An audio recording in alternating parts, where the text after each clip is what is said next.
Hello အားလုံးမင်္ဂလာပါရှင်ဒီနေ့ KTN ကပြပေးမှာကတော့ထိုင်းနိုင်ငံမှာမြန်မာပြည်အကြိုက်များအနေများပြီးတော့ agent တဲ့တောင်ပေါ်မြို့လေးဖြစ်တဲ့ချင်းမိုင်မြို့လေးမှာရှိတဲ့တစ်ထပ်အိမ်အကျယ်ကြီးကိုပြပေးပါမယ်ရှင်ခါလေးကြရင်ပေါ့နော်ကျမတို့ကဒီမိဘတွေပါလာတဲ့အဖိုးဖွားတွေပါလာတယ်ဆိုလို့ရှိရင်လှေကားတွေမတက်ချင်ဘူးနှစ်ထပ်တွေသုံးထပ်တွေမလိုချင်ဘူးဆိုလို့ရှိရင်တော့ဒီလိုမျိုးတစ်ထပ်သေးနဲ့အိတ်ခမ်းတွေပါတယ်ဆိုလို့ရှိရင်တင့်တော်တဲ့အတွက်ကြောင့်မလို့ကျမတို့ဒီအိမ်လေးကိုပြပေးလိုက်ပါတယ်ရှင်ဒီအိမ်ဆိုရင်ကျမတို့ချင်းမိုင်မျိုးရဲ့ Sunshine area မှာတည်ရှိပြီးတော့သူက twin house တွေပုံစံမျိုးတွေနဲ့ရှိပါမယ်เนาะအခုဒီခန်းဆိုလို့ရှိရင်တစ်ခန်းနှစ်ခန်းသုံးခန်းအိမ်ခန်းသုံးခန်းပါမယ်ရေချိုခန်းသုံးခန်းပါမယ်kitchen အကျယ်ကြီးပါမယ်ပြီးမှလည်းမြေအပိုတွေပါတဲ့အတွက်ကြောင့်မလို့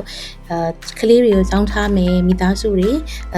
တိုက်ဝမ်းနေခြင်းတယ်ဆိုလို့ရှိရင်တော့တင့်တော်ပါရဲ့ရှင်သူရဲ့ starting price ကတော့ 3.45 million baht ကစားပါမယ်အဲ့တော့မြန်မာငွေနဲ့ဆိုလို့ရှိရင်တော့